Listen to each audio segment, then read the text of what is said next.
Welcome to Deep Sleep Stories, where history's shadows whisper you to sleep. Let your mind drift into the forgotten past of Viking warriors, silent assassins, and medieval empires built on blood, loyalty, and steel. Each night, we unravel a new legend in soft tones and ambient echoes, blending cinematic storytelling with the calming pull of dreams. Tonight's tale plunges you into the brutal, strategic world of medieval assassins. From the axe-wielding Varangian Guard defending Byzantine emperors, to the silent blades of the Hashashin slipping through palace walls, this is a journey through history's most elite and feared killers. Walk alongside Viking berserkers, infiltrate cities under cover of darkness, and witness how silence, not swords, shaped empires. This is not just war, it's calculated survival whispered through time. Chapter 1. The Varangian Guard. You're not just some random bearded brute with a big axe. You're one of the elite. The Varangian Guard, the Emperor's personal hit squad. You don't defend the Empire, you terrify it into staying in line. You're a foreigner, but the kind they roll out the red carpet for, as long as your boots are clean and your axe is sharp. Your journey doesn't begin in the marble palaces of Constantinople, though. Nope. You start in the frostbitten north, a Viking by blood, born into a culture where babies teethe on shield edges. But you're no average plunderer. You're clever. You look east, not west. Why scrape for coins in raided monasteries when entire empires are willing to pay for your rage? So you head down those river veins of Russia, along with thousands of other Scandinavian warriors. You don't need a resume. You show up with your Dane axe, a weapon that makes most swords look like butter knives, and a reputation for turning skulls into soup bowls. And who do you end up working for? Basil II, the Iron Emperor, a guy who's got more enemies than friends and doesn't trust a single soul with his back, unless that soul's swinging a Norse axe and doesn't speak enough Greek to scheme behind it. To seal the deal, Basil trades his sister, yes, his own royal blood, to a warlord in Kiev named Vladimir. And Vladimir? He's the full Viking package. Human sacrifices, hundreds of concubines, and a divine disregard for basic morality. But he sends you and your 6,000 comrades to Constantinople, and suddenly you're not just some tattooed maniac anymore. You're the Varangian Guard, baby, the Emperor's own wrath in human form. Now here comes the real legend, Harold Hardrada. He's not just another axe swinger, he's the guy who rewrites the manual on medieval warfare. He doesn't storm cities like a drunken berserker. No, he calculates. He flanks, he cuts supply lines, he makes sure every charge hits like a thunderclap. Under his lead, the guard becomes more than muscle. You're a shock unit, a sledgehammer with a brain. You're raiding across the Mediterranean, turning rebellions into footnotes, and leaving behind stories so wild they'll echo through the sagas for centuries. By the time you're done, the Byzantines don't just respect you, they depend on you. You're not some outsider anymore. You're the elite of the elite, a Viking in silk robes, standing over the Empire's enemies like a thundercloud with a beard. And the world will remember that name, Varangian. Not just mercenaries, legends. Your axe, not a tool, a verdict. A foot-long blade balanced just right. It isn't for waving around in battle like a show-off, it's for making statements. Like taking a man's head clean off his shoulders in one deliciously efficient swing. It's got all the charm of a guillotine but fits in your hand. No fluff, no nonsense, just sharp justice in the form of Scandinavian steel. Then there's the sword, Double-edged, symmetrical, sleek. It doesn't slice, it sings.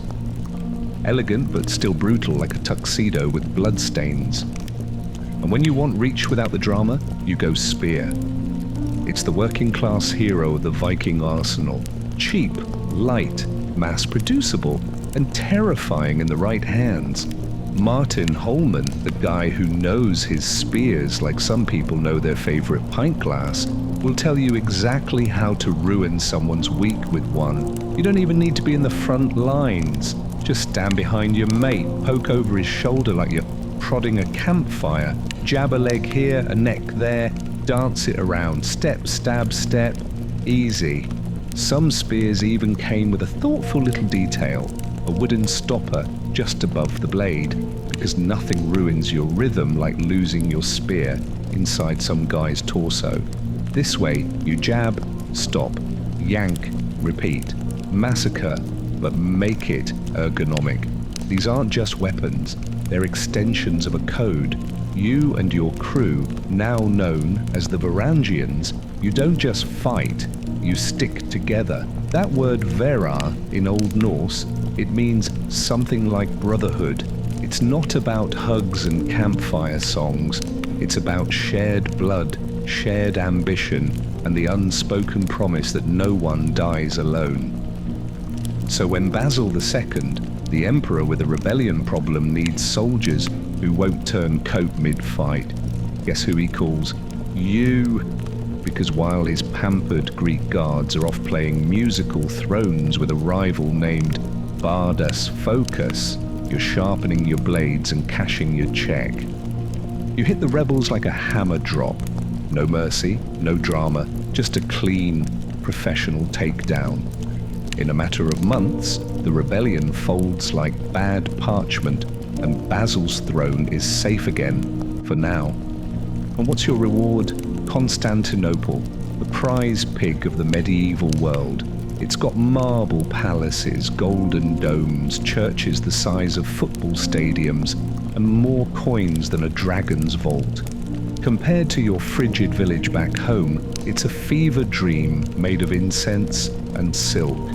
500,000 souls bustle through its streets. It's bigger than London, Paris, and every other Christian city combined. Every corner smells like history, ambition, and overpriced spices. And behind every curtain, a whisper, a plot, a dagger just waiting to meet your ribs. But that's why you're here, to keep the Emperor safe, no matter how many cousins he has trying to poison him. Welcome to the Varangian Guard. You're not just part of history, you're the part that survives it. Imagine waking up every morning with a dagger, metaphorically and occasionally literally, pointed at your back. That's Byzantine politics for you, a blood-soaked chessboard where the pieces are armed, vengeful, and usually drunk. The Emperor? He's not just a ruler, he's a walking bullseye.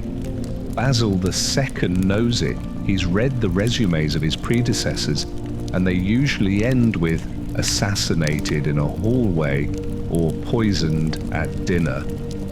So he needs protection. Not just swords and shields, but brutality on command. Cue the Varangian Guard. You're not just guarding palaces now. You are the palace's edge. You flank the Emperor like human armor, creating a mobile fortress of beard, steel, and sweat. Whether it's a state banquet or a church ceremony, you form that silent, glowering circle, daring anyone to blink wrong. But you're not just a deterrent. You're the Emperor's night crew, the ones who handle issues. Suspected traitor whispering too loudly, you're dispatched like a Nordic SWAT team. Only your toolkit includes axes, chains, and creative cruelty.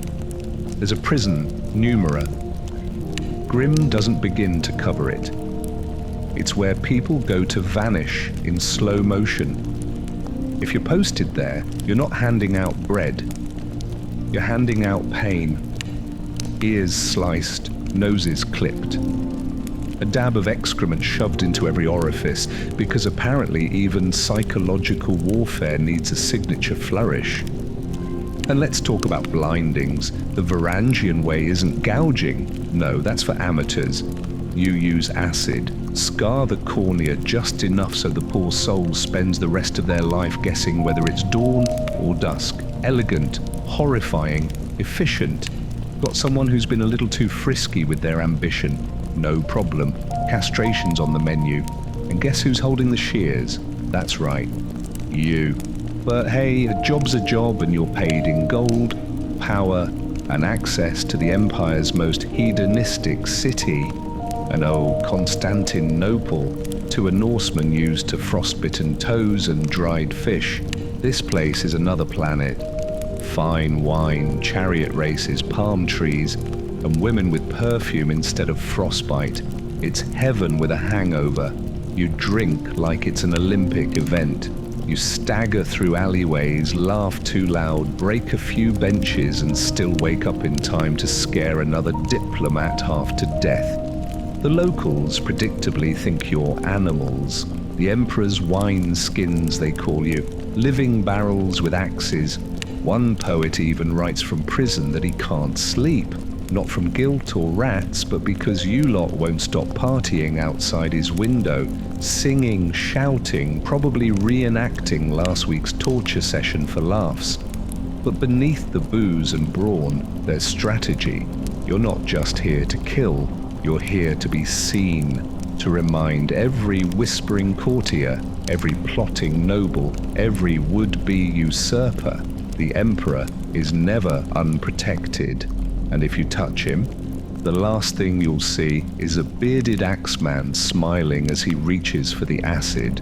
You're roaring drunk, full of mead, bravado, and the kind of reckless pride that only comes after surviving both battle and Byzantine nightlife. And here you are, inside the Hagia Sophia, the most sacred cathedral in the Empire, a place of whispered prayers, golden mosaics, divine light, and now Viking graffiti. Halfdan was here, chiseled right into the marble like a drunk tattoo on history's face. You could have left your mark anywhere, but nah, this is the big leagues. You want your mates to know you didn't just see Constantinople, you conquered it, if only by scratching your name into God's front porch. It's the kind of move only a battle-hardened Norse hooligan would make.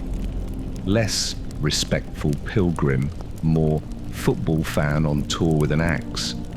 You're not just a mercenary, you're a rock star with a sword, and the city is your stage. But the party doesn't last forever.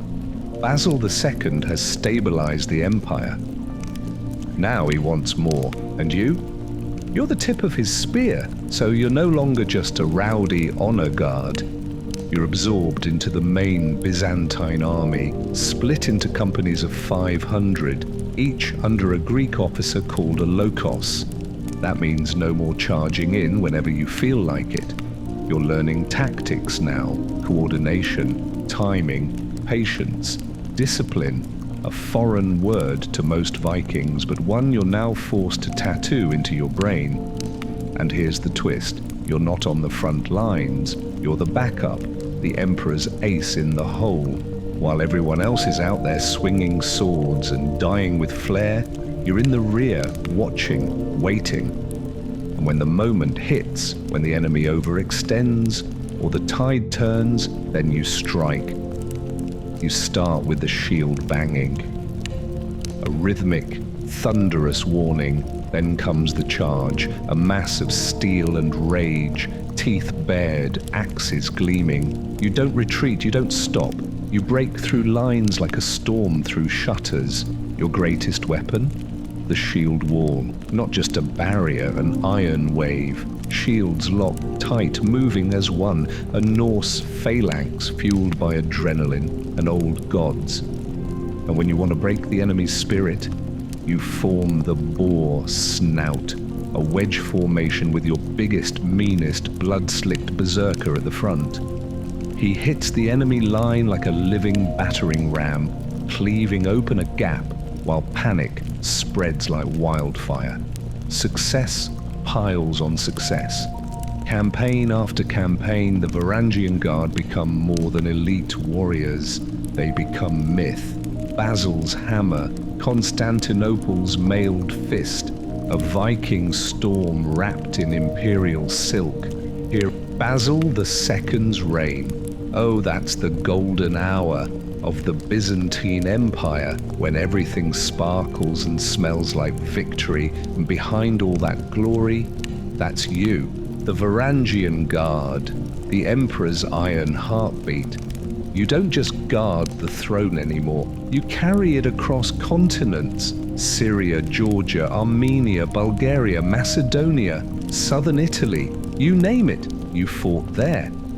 Not as some footnote in the army, but as the shock troops, the spearhead, the reason the Empire's borders look like someone's been tossing pebbles into a pond, rippling outward, bigger with each campaign.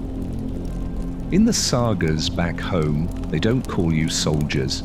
They call you the glue, the force that held the whole Byzantine machine together. You're a myth in motion, bleeding for gold and glory, stacking victories like firewood for winter. And oh, the spoils, your yearly pay. Anywhere from the equivalent of £7,000 to £32,000 in modern money, enough to buy yourself a harem of luxury, including a shiny, terrified slave girl, if that's your morally questionable speed. Add bonuses, add battle loot, because you get a full third of whatever you rake in from crushing your enemies. Toss in gourmet food, top-tier weapons, and silk-lined armor that sparkles under torchlight. You're not just a mercenary, you're a walking payday, a one-man economic boom. Constantinople's markets spill with temptation, gold, spices, silver, silks, exotic pets, jeweled trinkets, weapons that belong in sagas. There's no upper limit to what you can waste your riches on. Back home in the north, you show up with pockets jangling and eyes that have seen the world. You're a legend in boots. A Viking who not only lived to tell the tale, but thrived. You didn't just come back richer, you came back mythical. And that's when the frenzy starts. Every young Viking with a sword and an ego wants in. Constantinople becomes the new Valhalla, not where you die gloriously, but where you live gloriously, drink like a god, and retire with your own mini-empire of coin and stories. It's the ultimate pitch. Serve the emperor, earn more than your chieftain, wear prettier armor than your king, and get a front row seat to the center of the known world. Loyalty means promotion. Survival means fame. And leading the charge in this glamorous blood-soaked career path, a blonde juggernaut named Harold Hardrada. 6 feet of muscle and fury, he strides into the scene like a saga written in skin and scars. The pin-up boy of the Varangian Guard. He doesn't just join the club, he rewrites the rules. Because for Harold, Constantinople isn't the end of the road. It's just the warm-up act. You're 15, just a lanky kid with royal blood and too many ideals. And then you watch your brother, your king, Olaf, cut down in the dirt by traitors, not in glory, not in triumph, but in bitter defeat. His banner falls and everything you thought you'd inherit is gone. That's the moment Harold Hardrada is born, not the boy, the legend. Because standing over his brother's shattered body, something inside you freezes over. You don't weep, you remember, and you swear. This isn't the end, it's the start. Exile's a cold teacher. You flee to Sweden, no crown, no army, just a name and a vendetta. Then it's off to Kiev, into the halls of Prince Yaroslav, son of Vladimir the Great. And Yaroslav sees it in you, the anger, the charisma, the raw potential. You're not just another sword for hire, you're ambition with a pulse. But Kiev isn't enough. You've got royal blood, and Constantinople, that's the forge where ambition becomes destiny. So in 1033, you and your crew head down the Russian rivers like a Viking Amazon Prime delivery, armed, dangerous, and late for glory. And when you arrive, the timing is divine. Basil II is dead. The Empress Zoe and her fresh-faced husband Michael IV are trying to hold together a palace built on paranoia and whispers. They need power, they need a hammer, they need you. You join the Varangian Guard not just as muscle, but as a brain with a blade. You don't just swing, you calculate. You know when to smile, when to stab, and when to switch sides mid-battle if it gets you closer to the prize. Maiming, torturing, forging alliances, and shattering them. It's all fair game when you're playing for empires. But guarding the palace isn't enough. There's another itch, an itch called Sicily. The Byzantines want it back. It used to be theirs, that golden island spinning at the center of the Mediterranean like a jewel on a wheel. Now it's in Arab hands, and that won't stand. Not if Emperor Michael wants to prove he's more than Zoe's sidekick. So he sends you. Sicily isn't just a battlefield, it's the chessboard of three civilizations. The Greek East, the Latin West, and the Islamic South. Control Sicily and you control trade, prestige, power. And when you land there, sword in hand, the Arabs are waiting. But so are the stories, the kind you'll turn into legends, one battlefield at a time. Because this isn't just conquest, this is you sharpening your legacy, step by brutal step. You've got walls thicker than a troll's skull staring you in the face. Siege towers, too obvious. Storming the gates, too suicidal. This is the Middle Ages, and unless you're packing gunpowder, spoiler you're not, breaking into a well-defended city is like trying to punch through a mountain. The Arabs have the upper hand. They've got time, terrain, and confidence. Boiling water, boulders, spears. Your men would be shredded before they even touch the walls. Harold Hardrada looks at this fortress and sees not a problem but a puzzle. He doesn't just think like a warrior, he thinks like a wolf circling the pen. If you can't go over the wall, you go under it. He finds the perfect spot near a river, and like any good saboteur with a beard, he doesn't leave a telltale mound of earth for the enemy to notice. No, his men scatter the spoil into the stream. The river carries it away, and the walls still stand tall, completely unaware they're about to be betrayed from beneath. When the tunnel reaches the heart of the city, they wait. No war drums, no charge, just silence and hunger from the defenders who think they're untouchable. The Varangians bide their time until dinner. According to the sagas, while the enemy is raising goblets and licking roast juices from their fingers, Harold and his men come up, literally, through the floor of the banquet hall. Like death in a beard and cloak, they emerge from the stone, axes in hand, and do what Varangians do best. They don't shout, they slaughter. By the time the defenders realize what's happening, the city is no longer theirs. It's been eaten alive from the inside, and just when you think Harold's playbook is empty, he goes full myth-maker. Faced with yet another impregnable fortress, he channels the ancient Greeks. Yes, those Greeks. Think Trojan horse, but with extra flair. This time, he fakes an illness, retreats to a tent outside the main camp, sets the stage. Soldiers come and go, fussing and fretting in full view of the enemy. The defenders are watching, confused. Why isn't the siege happening? Why are they caring so much about one tent? Because that's not a retreat, it's a setup. And soon, just like those at Troy, the defenders are going to open their gates, thinking the danger has passed.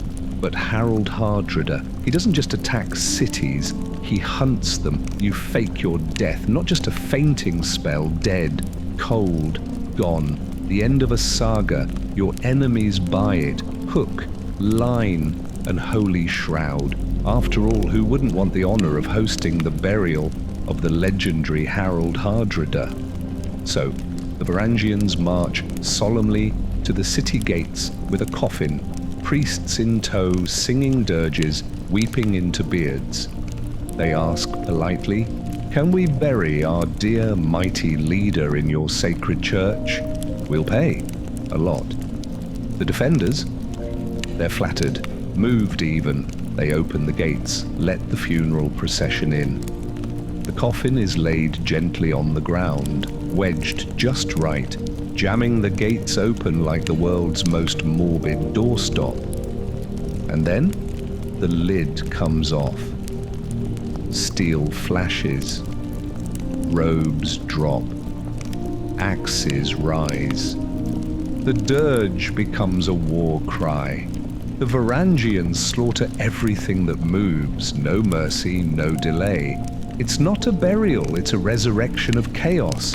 But Harald isn't done with cunning. Next city, same problem. Walls like cliffs, defenders well fed, no weaknesses. A brute might sulk or starve them out. Harald, he sits, watches, waits, and then he spots the sparrows, little feathery spies flitting in and out of the thatched roofs every day. Harald doesn't just observe, he weaponizes nature. He catches the birds, ties tiny, tar-soaked sticks to their backs, lights them up, and releases the flock. Home they fly, into the eaves, into the thatch, and then fire, glorious city-swallowing fire. The defenders panic, the walls hold but the roofs don't. Smoke fills the air, flames claw at the sky, and in the chaos the city breaks. Harald doesn't even have to fight. The gates swing open in surrender, and Harald, he spares them.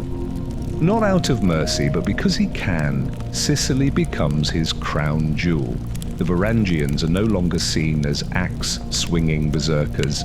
They're the scalpel and the hammer, elite, surgical, the best.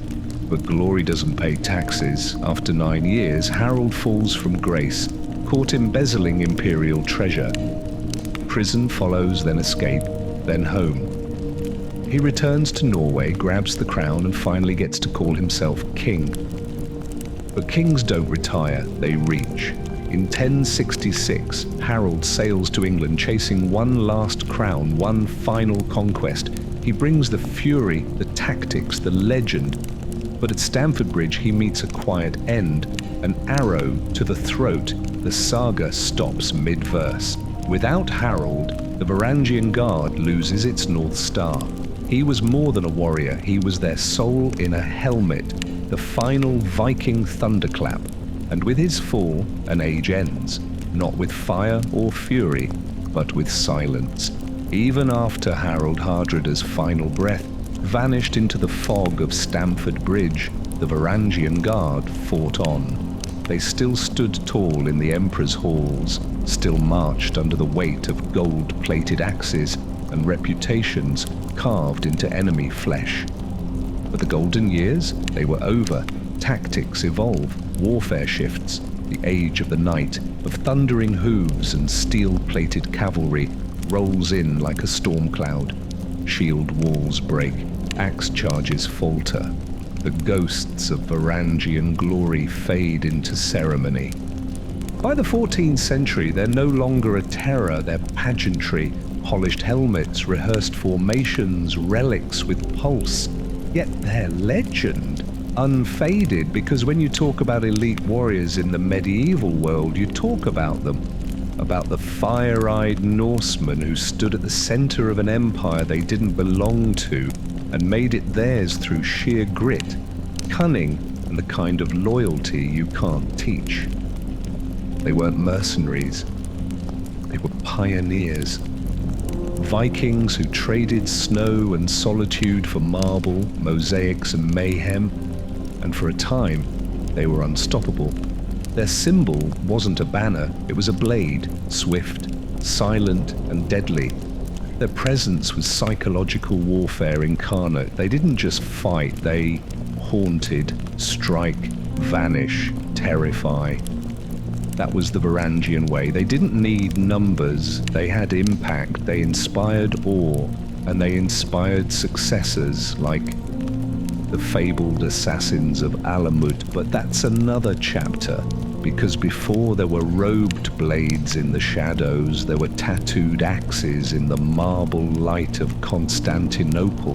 The Varangian Guard, the hammer that struck like a whisper, the storm that thought like a strategist, the deadliest special forces of the medieval world.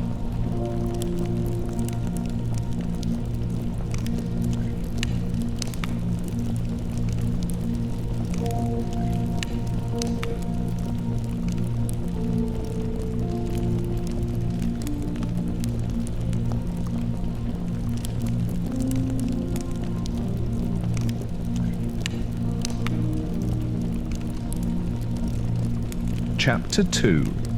Assassins.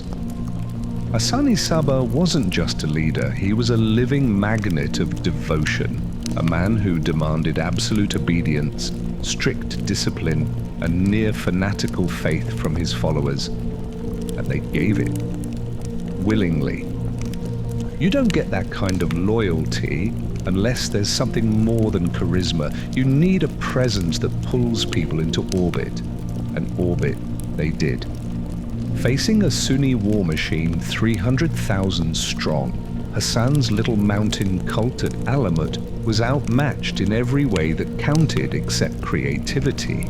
He couldn't win with numbers, so he chose the scalpel over the sword.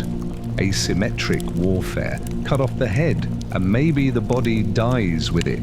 So he targets Nizam al-Mulk, the vizier, the architect of Sunni power, the man who calls Hassan's people the pus of sedition. You don't get a clearer invitation to murder than that, but this isn't about a wild stab in the dark. This is surgical. Hassan builds his strike team from the ground up. The Fidai, his elite assassins, not conscripts, not mercenaries, disciples, born in the mountains, trained in silence and shadows. They weren't given a blade and told, go stab. They were crafted, mentally, physically, spiritually, into weapons. Close quarters combat, no tricks, no crutches, just pure, practiced violence. Because in their world, there's no fallback plan, no drone, no communications, just one chance to bury a dagger deep into Power's chest and walk away alive, or not at all. Poison? Too slow, too unreliable. Miss a dose, and your mark walks away with indigestion instead of damnation. Arrows, too impersonal, too much room for error. But a dagger makes it personal. They chose it because with a dagger you know it worked.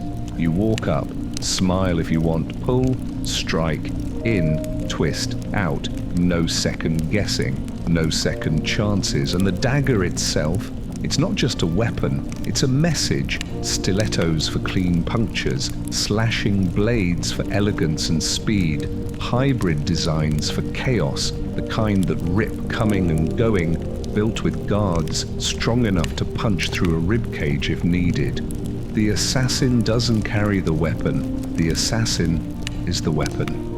And when they walk toward their target, there's no trumpet, no fanfare, no final words, just the quiet arrival of inevitability. You want to kill the unkillable? You start with intel. Hassani Sabba knows brute strength won't cut it. He doesn't have 300,000 men, he has whispers, so he sends in one of his best, an Ismaili spy, trained to blend into shadows and scan for cracks in polished marble. And the crack? Religion. Nizam al-Mulk is a man of deep piety. He respects the spiritual, and Hassan exploits that with surgical precision.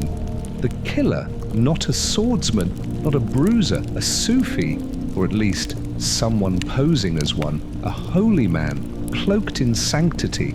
Someone no one would search, no one would suspect, and certainly no one would deny an audience. A man like that walks into a palace and people bow. Meanwhile, the dagger is tucked close, the strike rehearsed 100 times, every step choreographed. And the kill? It has to be close, personal, disappearing close. Timing is everything.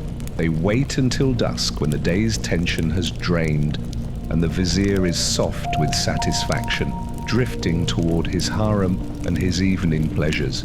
He's relaxed, smiling. The guards are inattentive. He sees the Sufi approaching, offering a blessing, and he welcomes him in. Then steel, no shout, no struggle, just a flash, a stab, and the man who governed an empire drops in silence. Nizam al-Mulk is dead, the most powerful Sunni figure gone.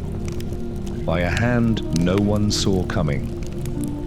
By the time they realize what's happened, the assassin is already fading into the night like vapor. And the message is clear, no one is untouchable. The ripple is immediate, the Sunni structure trembles, power gaps yawn wide, and Hassan, he leans into it. Over the next years, a storm of dagger strikes follows, 25 assassinations in quick succession, no repetition, no pattern, just quiet chaos. The assassins appear like phantoms, strike and vanish, each death tailor-made, each fear carefully cultivated. The only constant? The dagger. Because in the world Hassan builds, fear isn't a side effect, it's the weapon. Imagine a single man, no armor, no horse, no army, walking straight into the shadow of a king with 100,000 troops and making that king afraid. That's the power Hassan's Fidai wielded. It wasn't just the dagger, it was the idea of the dagger. That fear, that uncertainty, that anyone could be next. They didn't just kill people, they rewrote the rules of warfare with whispers and terror. Chapter 3. Berserkers. These weren't berserkers, they weren't carpet bombers, they were scalpel men, elite, quiet, trained not to cause chaos, but to surgically insert it. Their kills were precise, personal, and always intended to send a message. And that message: we see you, we can reach you. Their psychological impact was worth more than 10,000 swords on a battlefield. They didn't just win battles, they disrupted empires. And what made them truly terrifying was their total lack of fear. Death wasn't a threat, it was a destination. They embraced it, welcomed it. That kind of resolve spooked the Sunni establishment so badly, they didn't just fight the assassins, they tried to discredit them. Whispered stories spread, brainwashing, pleasure gardens, drugged up killers fed promises of paradise. Hashish became the punchline. Hashashin, they said. Drugged fanatics, that name would mutate, twisted by frightened tongues and foreign ears, into the word we still use today, assassin. But the truth? These men weren't high, they were hyper-focused, clear-eyed, steel-minded. You don't sneak into enemy headquarters, study a man's daily routine, strike once and disappear. On drugs. That's not intoxication, that's mastery. And the legend only grows. 50 years later, they set up shop again, this time in the mountains of northern Syria. A new stronghold. A network of castles, 60,000 strong. And in this land of sand and scripture, another holy war is burning between Sunni power and the invading crusaders. At the center of this storm stands a new grandmaster, Rashid al-Din Sinan. Charismatic, brilliant, almost supernatural. People don't just follow him, they believe in him. He's not just a leader, he's a presence, a phenomenon. Just like Hassan before him, Rashid turns fear into a weapon. He doesn't need armies, he doesn't need glory, he just needs a name whispered in the dark, and the right man with a dagger to follow it. When Rashid al-Din Sinan, the old man of the mountain, gives an order, it's not up for debate. If he points a finger and says, "That one dies," the dagger's already being sharpened. And his next target isn't just anyone, it's Saladin, the Lion of Islam, champion of Sunni orthodoxy, the scourge of crusaders, the man who crucifies heretics and unites empires with fire and steel. He's not just a threat to the Ismailis, he's their existential nightmare. So Sinan does what he does best. He begins with information. The cities of Syria are ripe with it. Merchants, travelers, gossip. Into that swirling human sea, Sinan sends his missionaries, not to preach, but to recruit. His people embed themselves in markets, caravans, merchant houses. They blend in, listen, and map the web. Names, routes, routines. Even Saladin's fortress becomes porous. Through whispers and silk-robed spies, Sinan learns the exact rhythm of Saladin's life. He studies the power structures, the ebb and flow of guards, the habits of men who think they're untouchable, and then he begins to train. His chosen assassins are honed like blades, not just in the art of killing, but in the art of understanding the enemy. They learn to read the draw of a sword, anticipate it, step in, grab the head, twist, stab. A ballet of death rehearsed until it's muscle memory. One guard, no problem. Two guards, still no problem. Walk forward calm and silent, respectful and unreadable. Then steel flashes, 1, 2, 3 strikes, and silence returns. But the real challenge, getting in, Saladin doesn't walk through the streets like a merchant. He's in a guarded camp surrounded by elite bodyguards, all eyes and blades. So the assassins become ghosts in armor, disguised as soldiers. They walk like soldiers, speak like them, breathe like them, and soon they're inside. One breath away from the most powerful man in the Muslim world, because Sinan isn't just sending killers, he's sending messages with blades. Then he says the unthinkable. These two, they already serve us. Saladin goes still. The ground beneath him isn't earth anymore, it's quicksand. His own bodyguards, his most trusted shadows, his last line of defense, they're assassins, planted, patient, loyal to Sinan. That moment, that single sentence, cracks Saladin's iron composure, because no siege engine, no army, no fortress has the power to shake a man like the realization that he has already lost, that the dagger wasn't coming, it was already here, just waiting for the right whisper.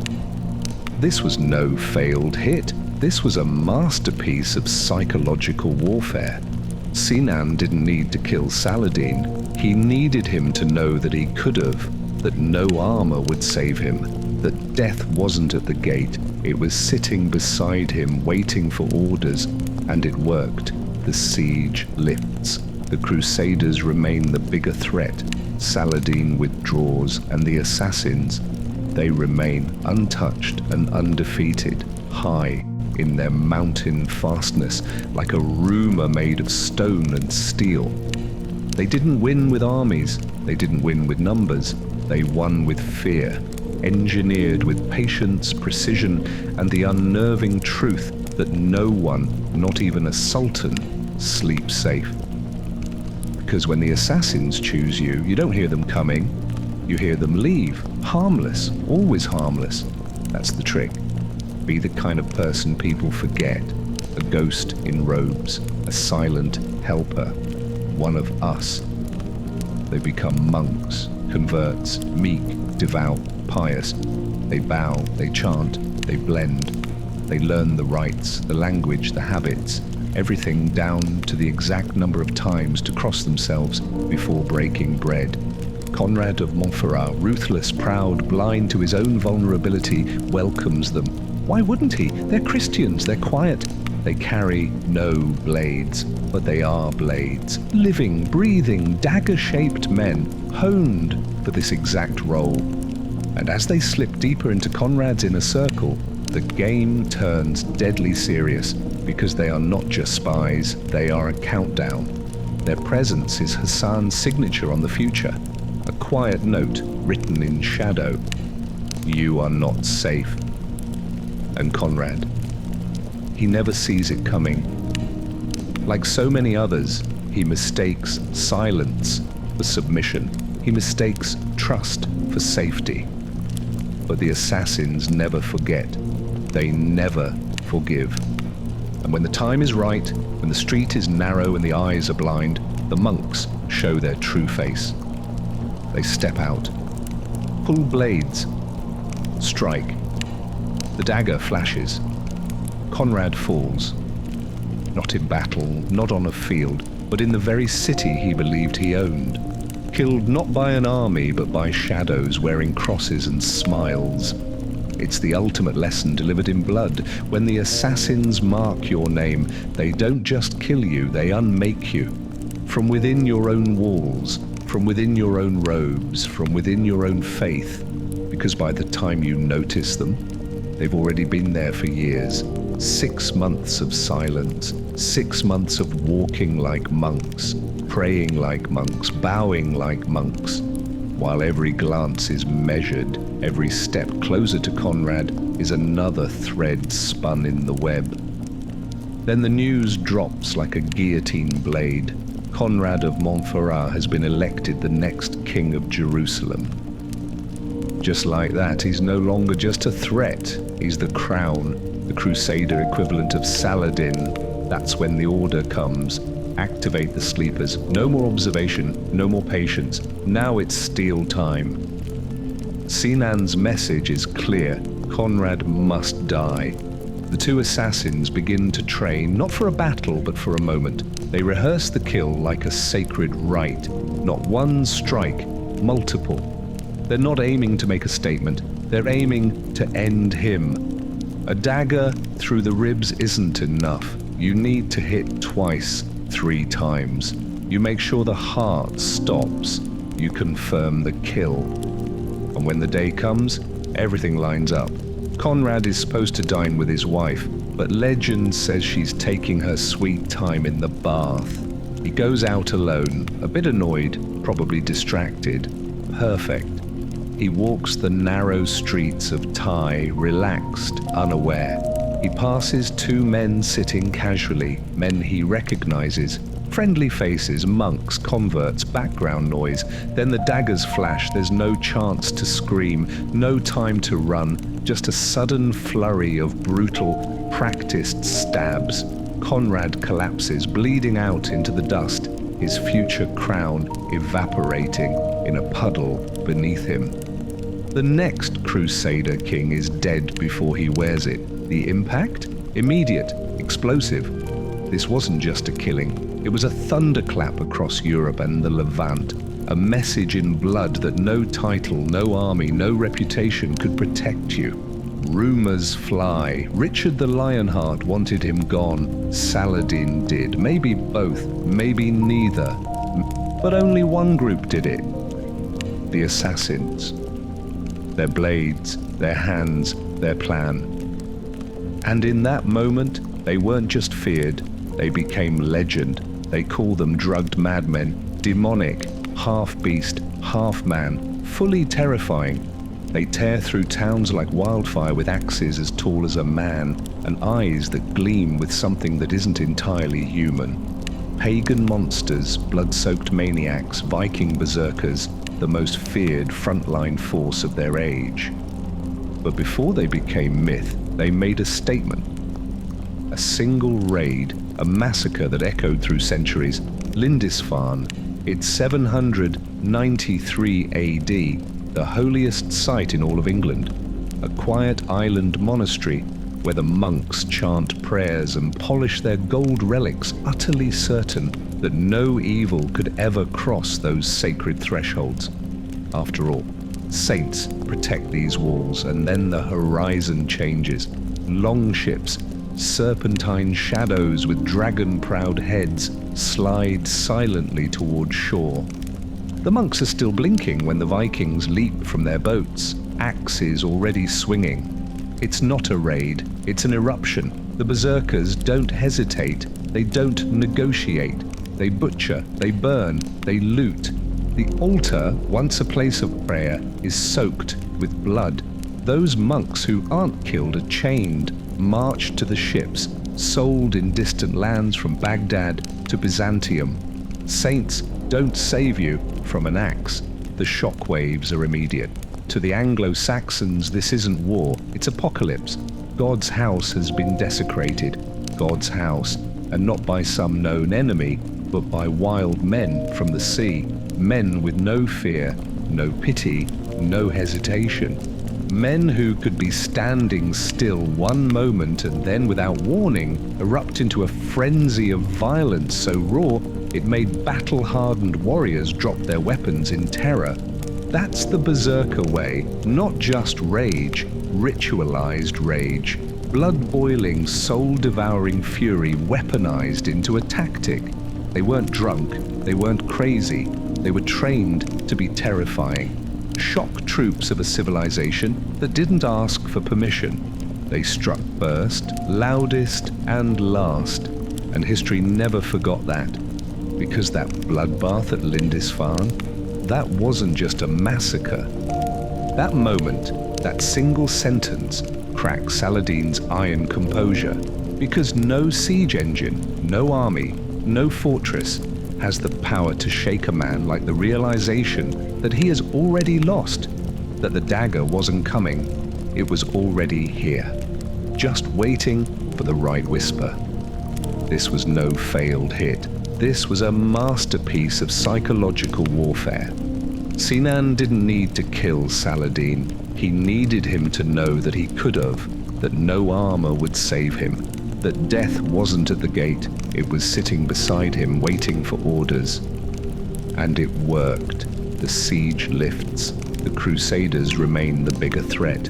Saladin withdraws, and the assassins, they remain untouched and undefeated, high in their mountain fastness. Like a rumor made of stone and steel, they didn't win with armies, they didn't win with numbers, they won with fear, engineered with patience, precision, and the unnerving truth that no one, not even a sultan, sleeps safe. Because when the assassins choose you, you don't hear them coming, you hear them leave. Harmless, always harmless. That's the trick. Be the kind of person people forget, a ghost in robes, a silent helper, one of us. They become monks, converts, meek, devout, pious. They bow, they chant, they blend. They learn the rites, the language, the habits, everything down to the exact number of times to cross themselves before breaking bread. Conrad of Montferrat, ruthless, proud, blind to his own vulnerability, welcomes them. Why wouldn't he? They're Christians, they're quiet, they carry no blades, but they are blades, living, breathing, dagger-shaped men, honed for this exact role. And as they slip deeper into Conrad's inner circle, the game turns deadly serious, because they are not just spies, they are a countdown. Their presence is Hassan's signature on the future. A quiet note written in shadow, "You are not safe." And Conrad? He never sees it coming. Like so many others, he mistakes silence for submission. He mistakes trust for safety. But the assassins never forget, they never forgive. And when the time is right, when the street is narrow and the eyes are blind, the monks show their true face.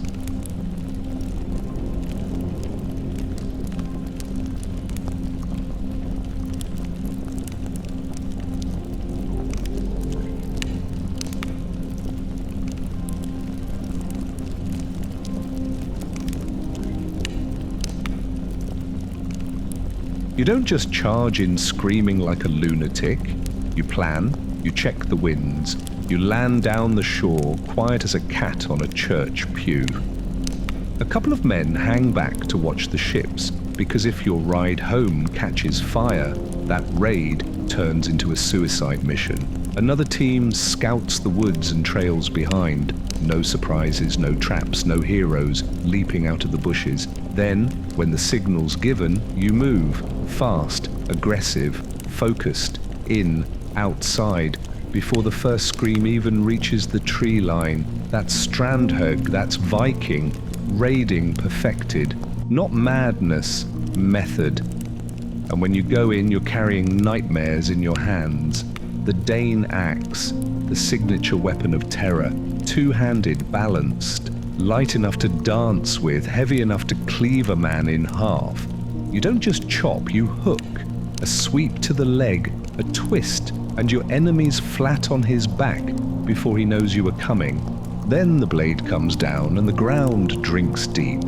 Or maybe you're one of the lucky few carrying a sword, not just any sword, an heirloom, a legacy, a piece of family history with an edge so clean it sings through bone.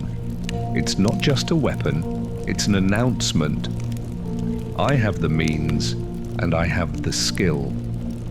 Steel like that doesn't just cut, it ends things. Arms, legs, lives. Up close, personal. No room for doubt or second thoughts. The Viking battlefield wasn't a clash of formations. It was a test of presence. It was one man staring down another and seeing who could swing first and hardest. And if that man's holding a Dane axe, you better hope you're already running. You see a few bodies on the ground after a Viking raid, you think, terrible. But when archaeologists start digging up entire fields of shattered skulls, limbs hacked at impossible angles, and bones cleaved clean through by a blade, that's when you realize what the Viking axe and sword were truly made to do. Not just kill, but maim, dismember, terrify. From the 8th to the 11th century, these warriors swept across northern Europe like a thunderstorm made of iron and fire, town by town, coastline by coastline, and they didn't just take what they needed, they took what they wanted with brutal efficiency. And if you hid your treasures, well, they had ways of making you talk, torture, murder, sheer psychological warfare, not because it was necessary, but because fear worked. A village that sees its priest's head on a pike is far less likely to resist. A community that watches neighbors dragged to the ships in chains is far more likely to hand over their silver next time. But even among these hardened killers, one group stood apart. The Berserkers. Not just warriors, unleashed weapons. If the regular Vikings were elite troops, these were the nuclear option. They were the myth and the muscle, the fire in the eyes and foam on the lips. They didn't fear death, they ignored it. They howled, bit their shields. Some said they couldn't even feel pain in the heat of battle. They didn't wear armor, they didn't need it. They charged shirtless, eyes wild, with an axe in each hand and chaos in their wake. People feared them like demons. The sagas remember them. The poems whisper their names. And chess pieces carved from walrus ivory, found on a quiet Scottish isle, show them. Teeth sunk into shields, wild-eyed, captured mid-rage centuries later. They weren't many, a dozen maybe, sometimes brothers. Always the tip of the spear, the shockwave before the main force. They were the king's hammer, the lord's final word. If they stepped off the long ship first, you knew what followed would be blood. And when they went berserk, the only thing left behind was ruin, enormous impact on the experience. And if that mood is rage, pure, unfiltered battle lust, then the result? It's not a gentle trip through the forest. It's a launch sequence into chaos. That's the secret behind the Berserker's roar, behind the wide, unfocused eyes, The blood-slick howls and the sudden inhuman strength. It wasn't just training or bravado, it was alchemy, flesh, spirit, fungus and fury. They'd strip down, throw on bear or wolf skins, not just for drama, but to become something else. Something primal, not fully man, not fully beast. Somewhere in the blur between. The skins weren't costumes, they were triggers, helping to summon that inner predator. The part of you that didn't hesitate, that didn't flinch, that didn't remember what mercy was. You're not transforming into a bear. No, but in your mind, you are the bear or the wolf. You feel the claws, you channel the snarl. And with that, everything becomes simple. Kill, survive, devour. The mushroom helps, the mead helps, the rhythm of drums or chants, those too.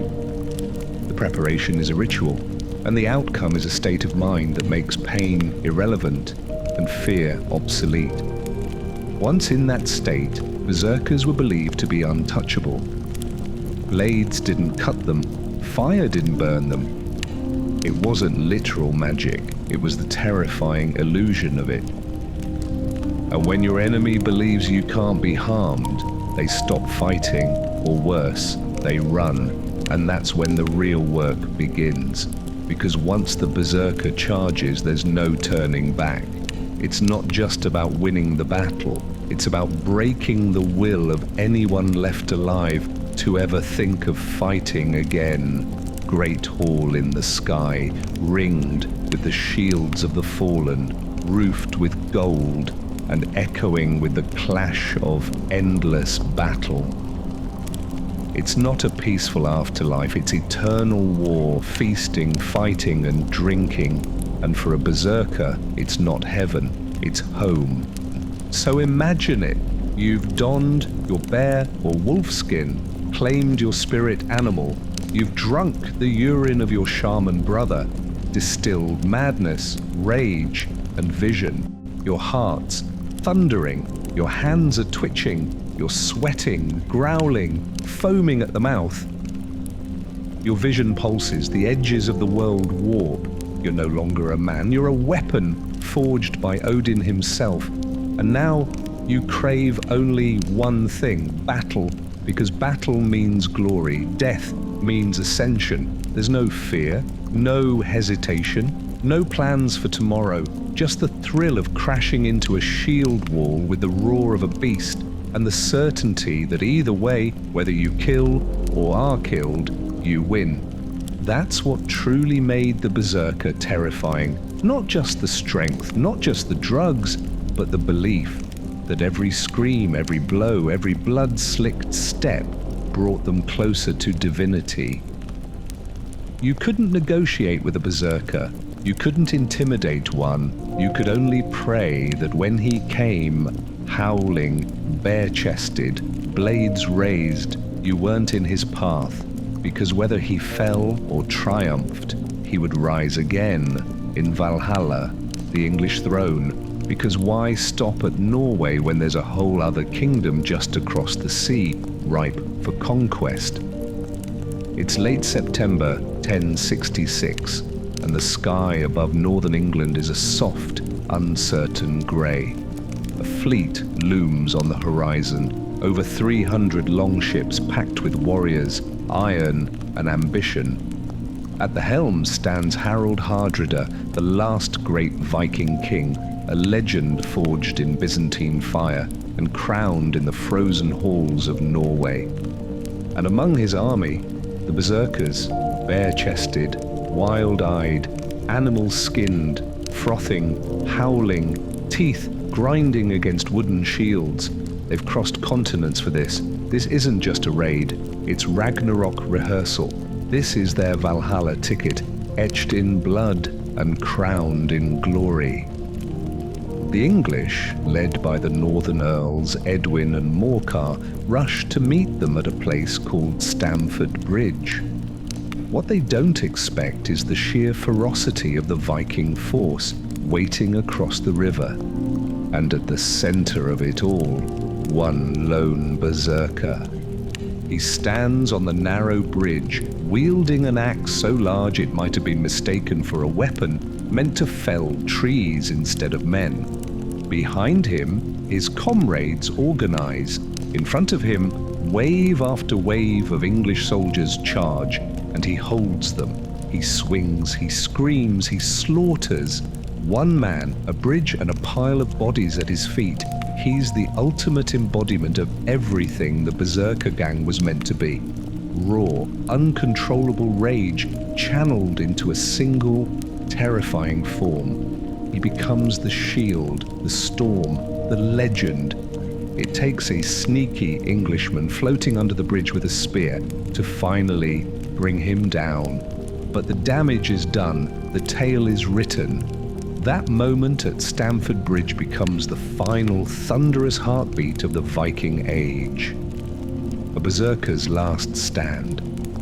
After that, the tide turns. Hardrada falls. The Saxons win, but barely. And just weeks later, they themselves are crushed at Hastings by William the Conqueror.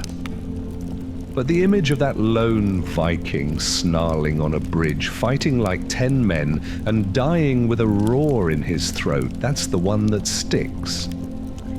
Because that wasn't just a warrior. That was the end of an era, the last breath of Valhalla on earth, the final glorious, terrible song of the Berserker. There he stands, alone, on the narrow spine of wood, stretched across the River Derwent, framed by sunshine and death. One lone Berserker becomes a wall between two worlds.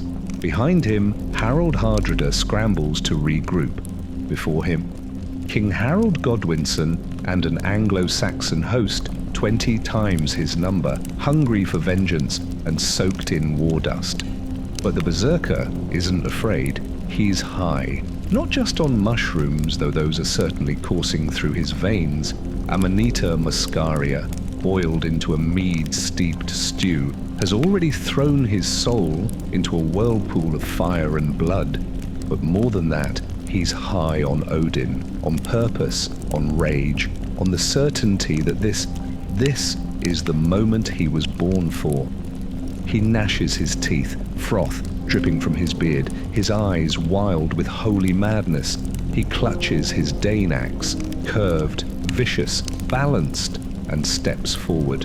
One man against a wall of shields and spears, and he holds the bridge. He holds the Saxons charge. He swings, bones shatter, skulls split, time slows. The stench of sweat, metal, blood, and mushroom stew fills the air. No one can pass, not yet.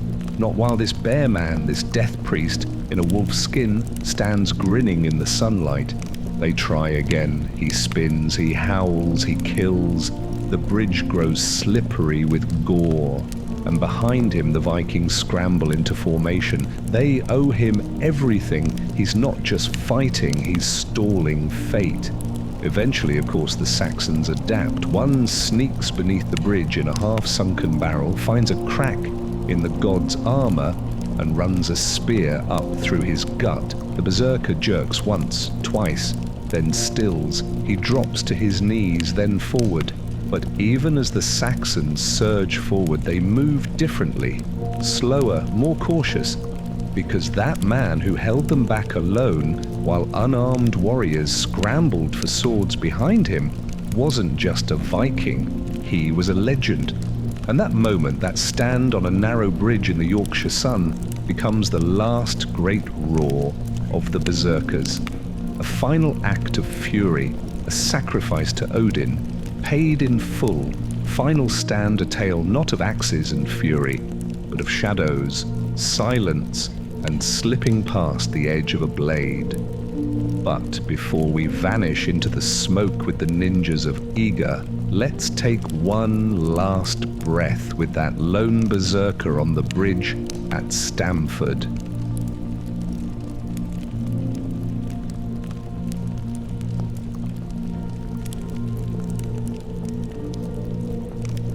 Chapter 4. Ninja 40 Dead Saxons. One frothing warrior, a quarter hour of defiance that scorched itself into the bones of history. He died on his knees, pierced from beneath, but not defeated. His axe may have fallen, but the idea of him didn't.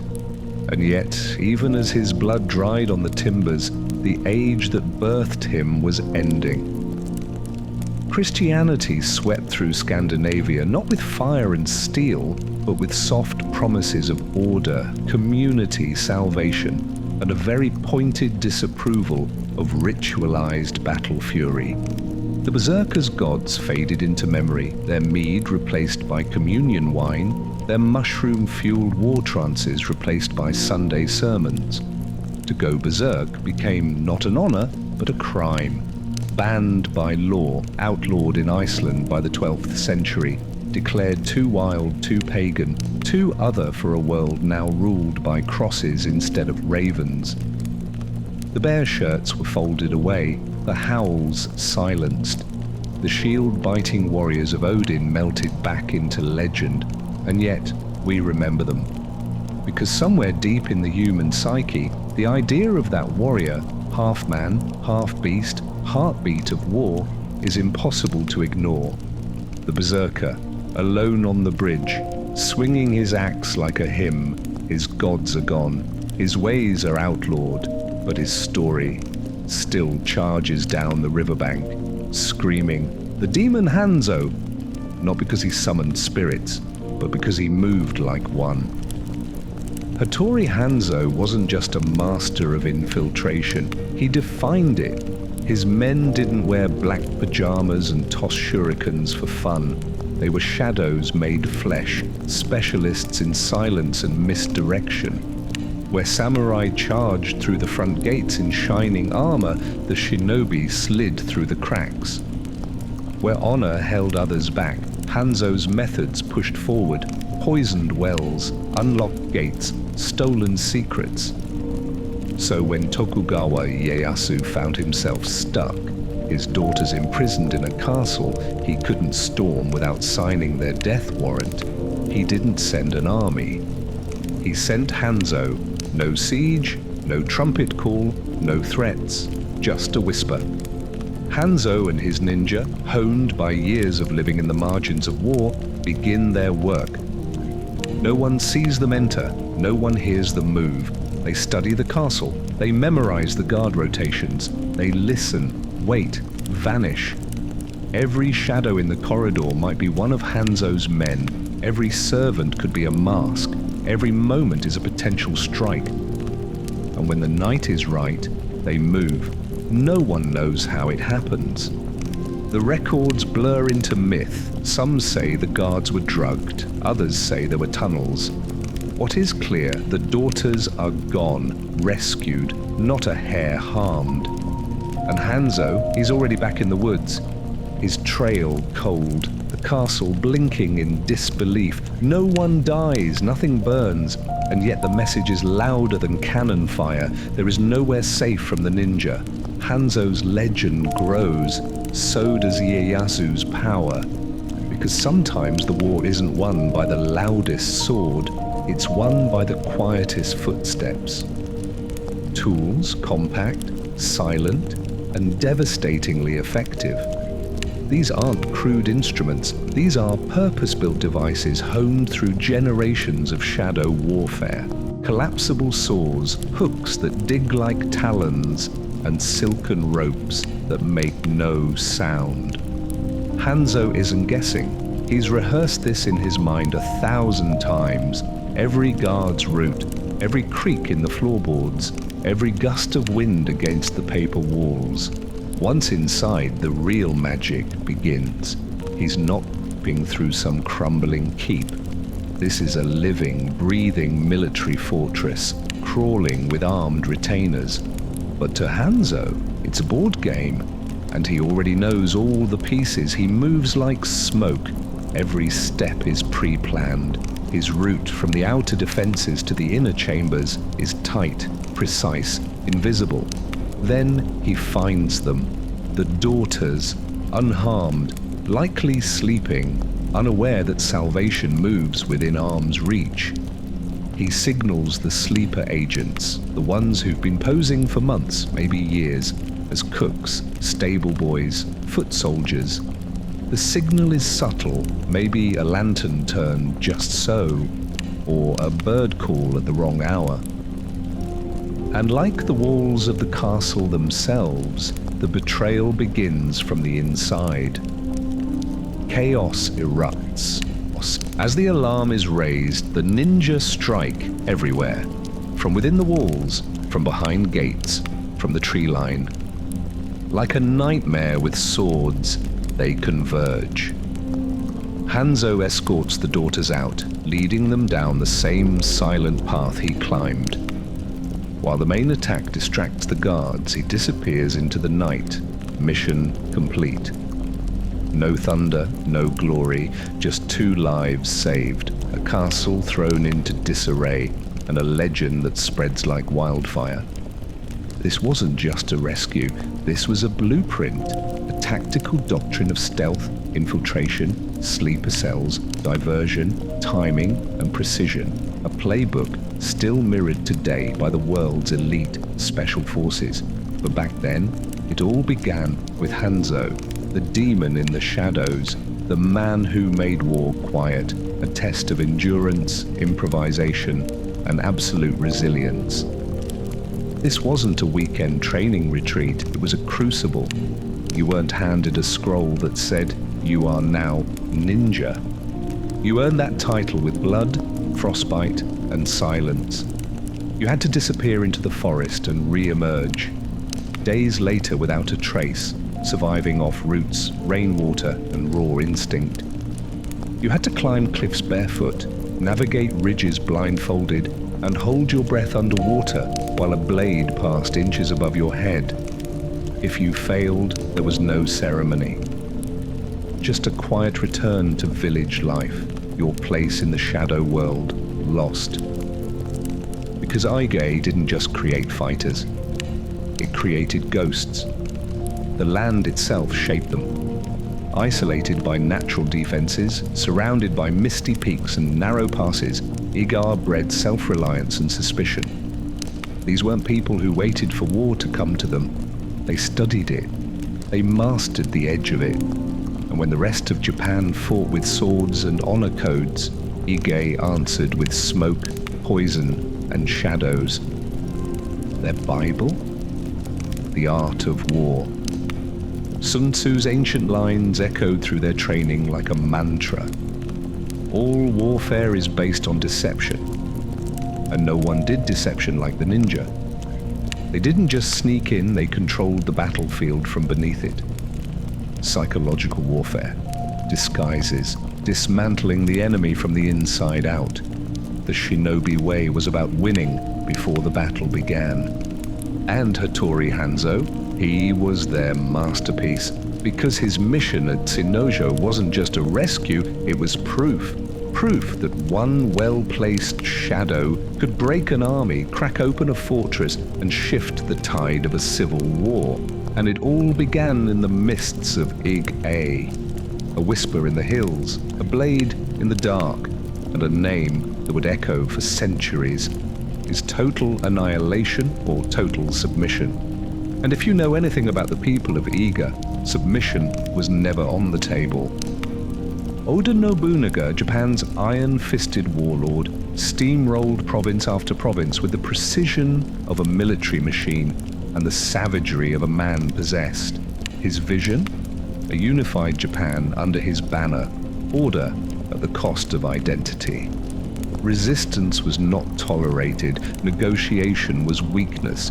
You either served him or you vanished. But Iga wasn't just another province, it was different. A hive of trained ghosts, a homeland of warriors who lived in shadows, not castles. These weren't daimyo and samurai armies with flashy banners and fixed formations. These were ninjas, people who could kill you with a rice ball and vanish before your scream finished echoing. People who saw warfare not as a clash of steel, but a dance of patience, misdirection, and precision.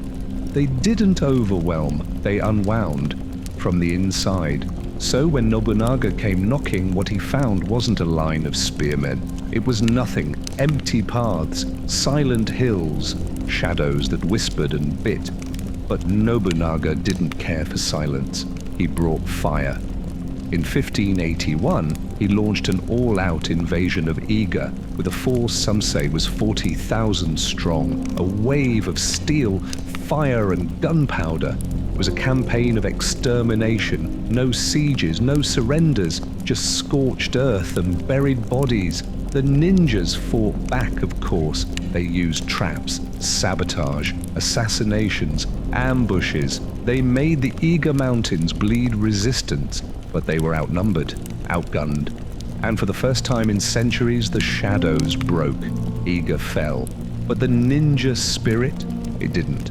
Some escaped, some went underground, and some were hired by Nobunaga's own successors. Because even tyrants know when you need to win a war quietly, you call the people who never shout.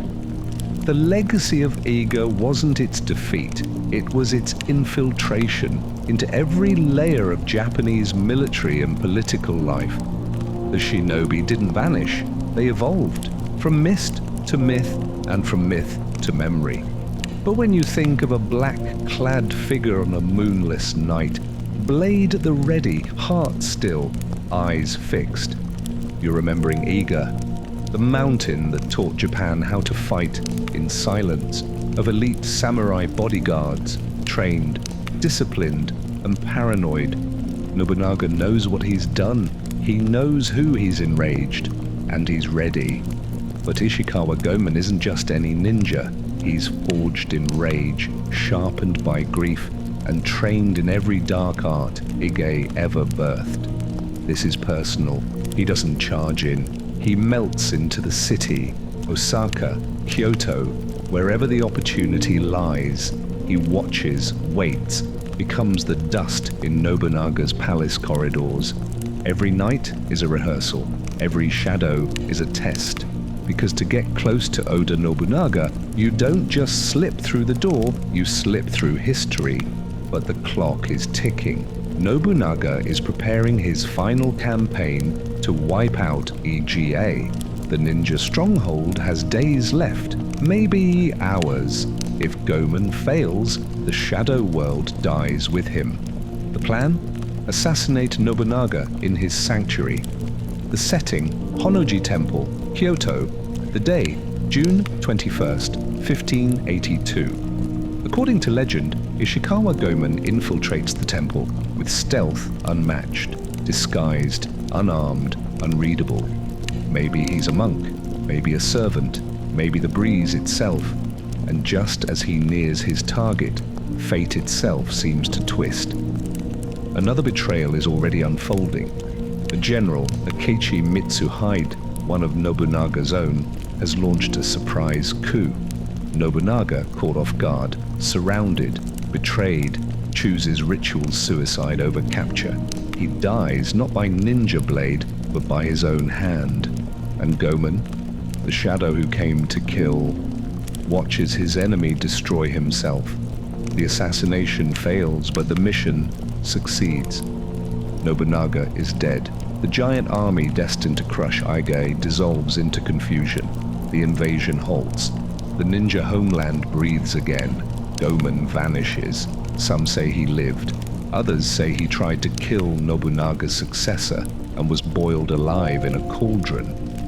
But his legend, like Hanzo's before him, survives. Because when the war against shadows threatened to erase them all, it wasn't brute strength that saved Iga. It was one man, a dagger in the dark, and a war cry whispered too quietly to be heard. You die today. Something that no one, not even Nobunaga's paranoid guards, would ever suspect. A gift. A small, handcrafted item. Simple, rustic, even humble. Something a loyal subject might offer as tribute. A lacquered wooden cup.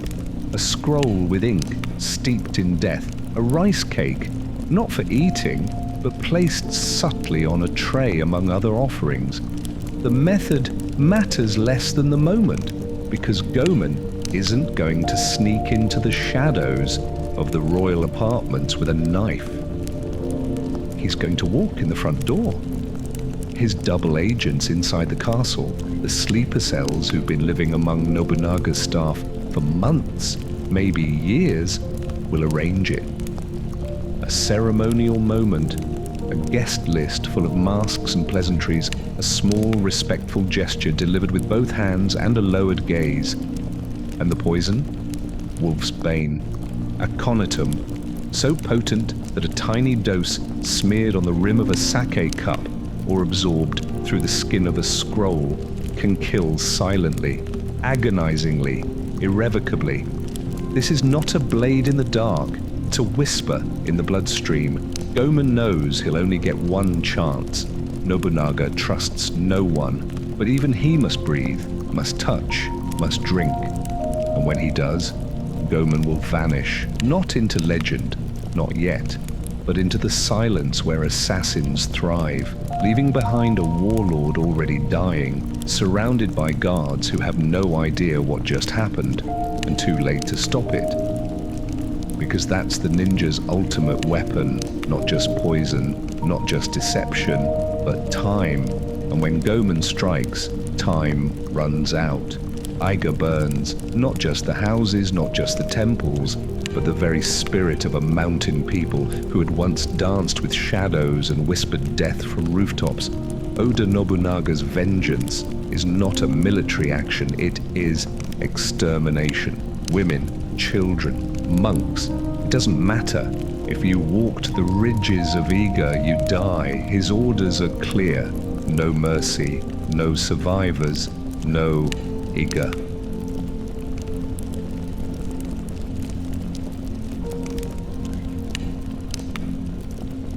And so centuries of silent warfare, of spiritual training, of ancestral codes go up in smoke.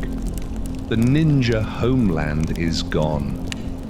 The proud shinobi who once moved like ghosts through mountain mists now move for their lives, running from fire, dodging death.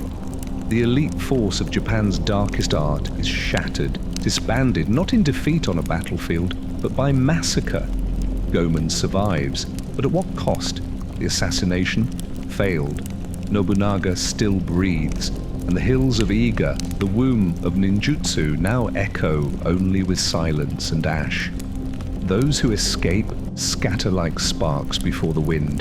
They become ronin, mercenaries, bodyguards, spies for hire in foreign provinces.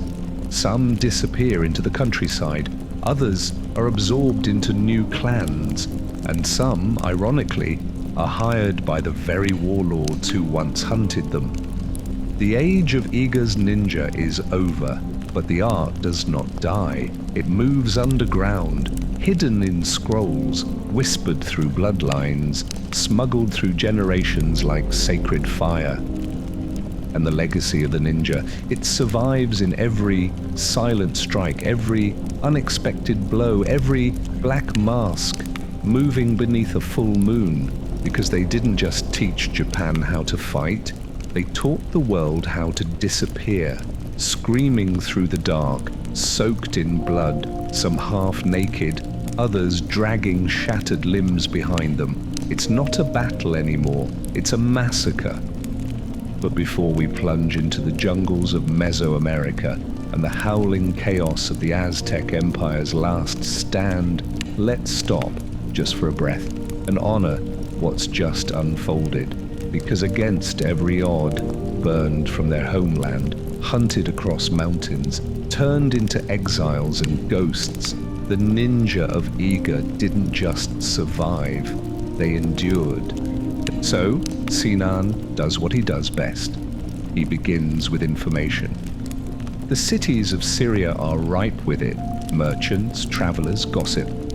Into that swirling human sea, Sinan sends his missionaries, not to preach, but to recruit.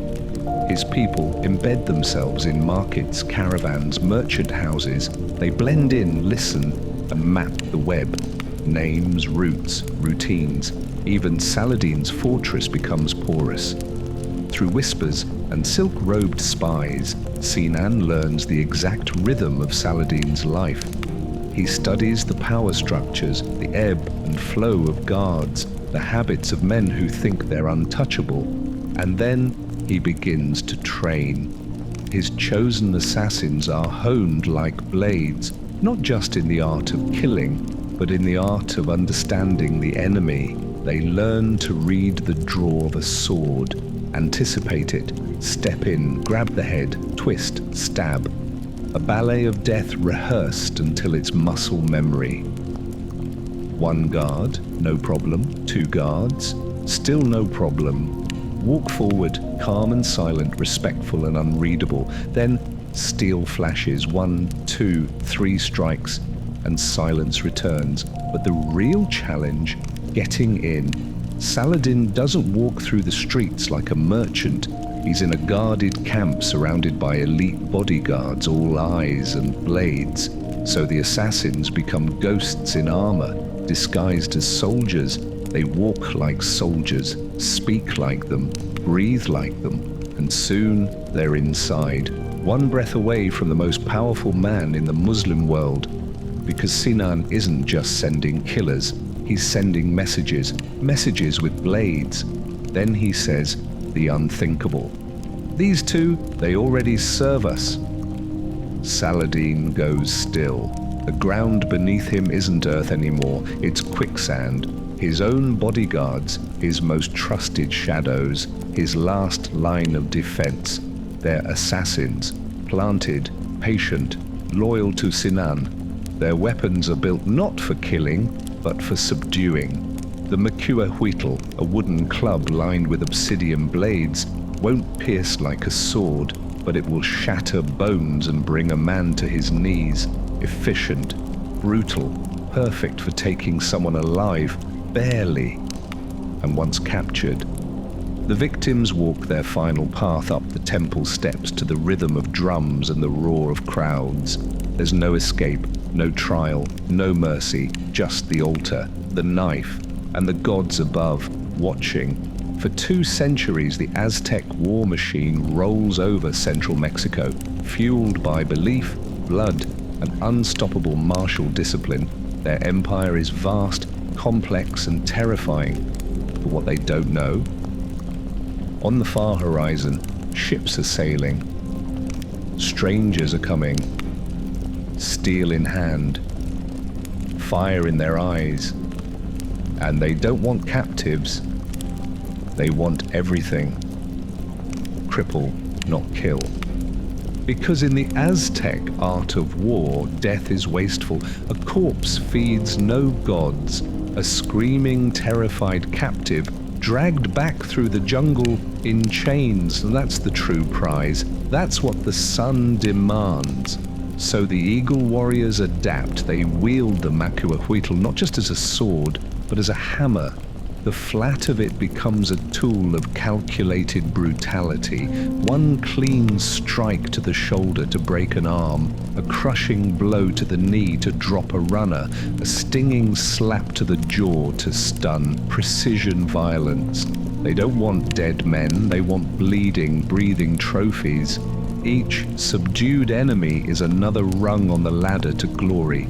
Capture 4, you're a rising star. Capture 20, you're no longer just a warrior, you're a legend. And the ultimate goal? To wear the eagle feathers, to don the beaked helmet, and to fight beneath the burning eye of the sun as one of the few, the proud, the chosen. The Eagle warriors aren't just elite troops, they're spiritual agents. Each mission isn't just a raid, it's a ritual. And every prisoner dragged back alive is a promise fulfilled to the gods above. It's brutal, it's beautiful in its own savage, sacred logic. And for the Aztecs it works, until the ships come, until the men in steel arrive, not looking to take captives but to end empires. Everything gold, glory, empire, and they've brought with them thunder and steel to take it. For Montezuma, it's not just a military threat, it's a cosmic crisis. The omens, the prophecies, the boiling lakes and burning temples, they were warnings. And now here come the ghosts in gleaming armor, riding what seem to be half beasts, half gods, horses, animals the Aztecs have never seen before. The Eagle warriors are ready, trained, hardened, masters of the jungle and the city alike. Their obsidian blades have subdued empires, but obsidian shatters against iron. Their atlatls can pin a man from 100 meters. But the Spaniards bring guns. The Aztecs fight with discipline, with strategy, with sacred fury. But the invaders fight with desperation, and with diseases the Aztecs have no names for. Smallpox spreads faster than any cavalry charge, and yet, at first, the Aztecs hold. In the labyrinthine streets of Tenochtitlan, they fight back the invaders with fire and ferocity. Eagle warriors lead ambushes, their blades whirling like dark wings. Even the gods must have paused to watch. But Cortés isn't alone. He makes alliances with bitter enemies of the Aztecs, with thousands of indigenous fighters who've waited generations to see Tenochtitlan fall. And on one terrible night, the Noche Triste, the night of sorrows, the city becomes a killing ground. Blood floods the causeways. Warriors fall by the hundreds. People trample people. Screams echo between temples. The Eagle warriors, the greatest fighters of their age, are overwhelmed, not by strength, but by change. An old world dies that night, not with ceremony, not with sacrifice, but with fire, steel, and sorrow. He got hidden. To the Spanish, this isn't tribute, it's proof. Proof that there's more gold, that this land is soaked in riches, that the greatest city in the New World, Tenochtitlan, is a golden fruit waiting to be plucked. Montezuma has tried diplomacy. He's tried caution. But to Cortés and his men, caution looks like weakness. Gold looks like invitation. The Eagle warriors know it's coming. They've seen the Spanish fight, heard the explosions, watched the mounted charges and the dogs tear through flesh like butcher's blades, and still they prepare. Because now it's not about politics, it's not about omens or gods, it's about war.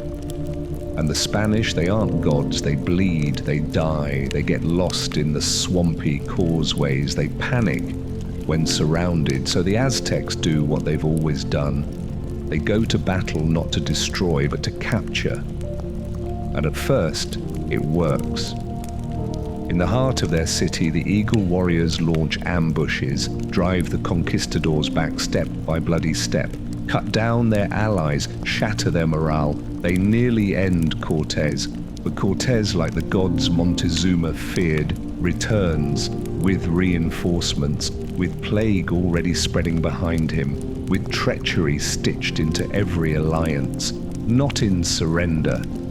And as the drums beat over the lake and the great pyramids loom in the mist, the final days of the Eagle warriors begin. Not in surrender, but in fury. They die fighting, as they were trained to, as they were born to, for the sun, for the gods, for the empire that once ruled the world from the heights of Tenochtitlan.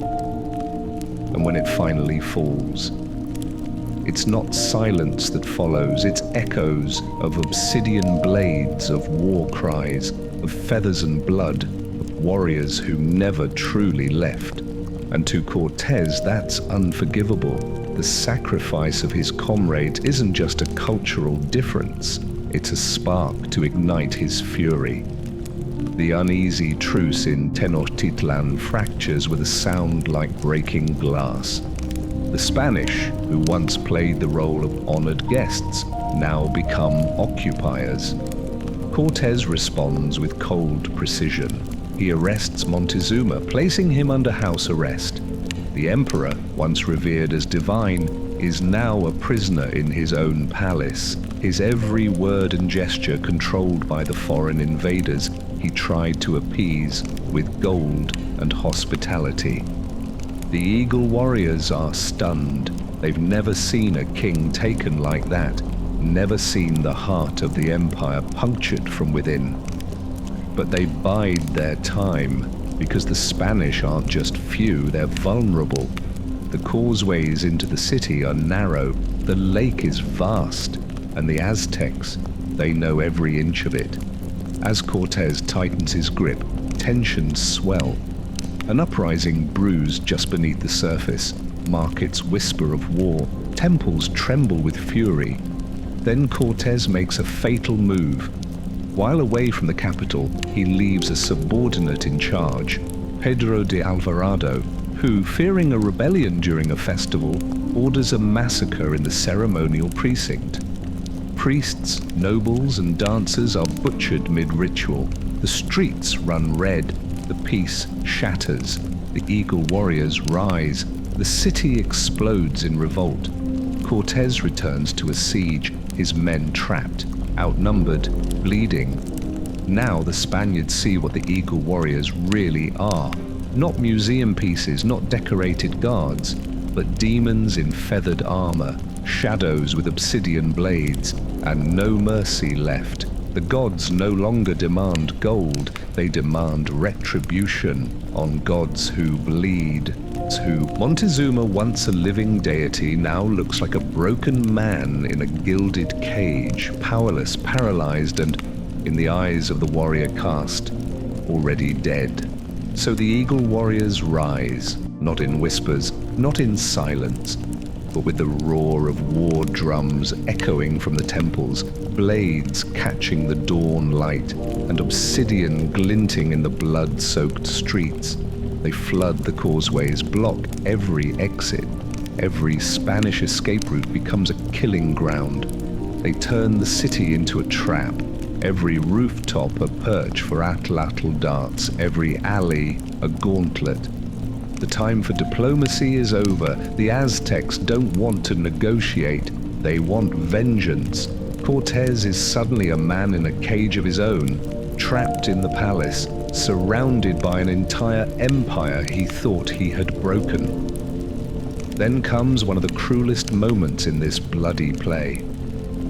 To quell the revolt, Cortez drags Montezuma onto a balcony, hoping the emperor's voice might calm his people. But when they see their once revered god emperor begging for calm, they don't kneel. They throw rocks. The stones strike his face. Montezuma dies not by Spanish hand, but by Aztec fury. And with his death, the dam breaks. The Eagle warriors surge. The city erupts. The night falls like a blade. And the conquistadors, they begin to die, one by one, in the streets, in the canals, in the fires that consume their golden dreams. The night of sorrows is here. The gods are watching, and they are thirsty, out of time. The city pulses with fury. Every rooftop drips with eyes. Eagle warriors stalk the shadows, ready for blood. Cortez looks at his men, many already wounded, all exhausted. Some cradle gold more tightly than their own weapons. But there's no gold that buys survival now. So, under cover of night, they make their move. Like ghosts, they slip from the palace. Each footstep is a prayer. Every creak of wood is a death sentence waiting to be heard. The makeshift bridge is hoisted forward, span by span across the shattered causeway. It's a fragile lifeline, carried through mud and blood, with nothing but desperation to hold it together. And then it begins. The Eagle warriors knew this moment would come. They were waiting for it. From the lake, they strike. Canoes filled with warriors glide silently through the water, darting like serpents. From the streets, obsidian blades gleam. Arrows rain from the heavens. Chaos erupts. Armor clatters. Horses scream. Men fall, dragged into the lake. Gold dragging them down like anchors of greed. Conquistadors claw at each other, trying to cross a bridge that splinters with every step. Cortez fights like a demon, but his men are dying by the dozen. This is La Noche Triste, the night of sorrows, the night when gods drown cities in silence and blood. By dawn, the survivors limp to the edge of the lake. Less than a third remain. Many lie in the black water, fed to it by the very gold they stole. And behind them, the Eagle warriors stand tall on the broken bridges. They were never conquered that night. They broke the invaders. But even victory in a world already shifting under their feet wouldn't last. The Spanish would return, the siege would come, and Tenochtitlan would fall. But on that one night, the gods of the lake heard the drums, and the Eagle warriors ruled the world, its imperial prime. And they didn't just repel them, they broke them. They humiliated an empire that had crushed kingdoms across 2 continents. That night, it wasn't gunpowder or horses or steel that ruled. It was obsidian, strategy, sheer, unshakable resolve. The Eagle warriors, drenched in feathers, blood, and glory, turned the causeways into graveyards and the lake into a tomb. They reminded the world that conquest isn't always a straight line, that sometimes the best trained soldiers of the age get outmatched by something older, fiercer, born not of ambition, but of ritual, duty, and divine warcraft. And though the Aztec Empire would fall, and the great city of Tenochtitlan be ground into dust and rubble beneath Spanish boots, the legacy of the Eagle warriors burned brighter than ever.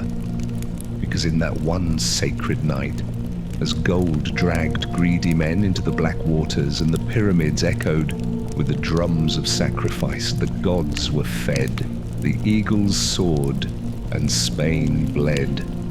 And as you walk the streets of modern-day Mexico City, where traffic now rumbles over the buried stones of Tenochtitlan's sacred causeways, the echoes are still there. The bones of Eagle warriors rest beneath concrete and neon, but their spirits, still circling, still watching. The murals on the walls, the names of streets, the memory in bloodlines, they carry the shadows of those warriors who once soared, blades of obsidian in hand, eyes fixed on the sun, and a heart pounding not for conquest, but for cosmic balance.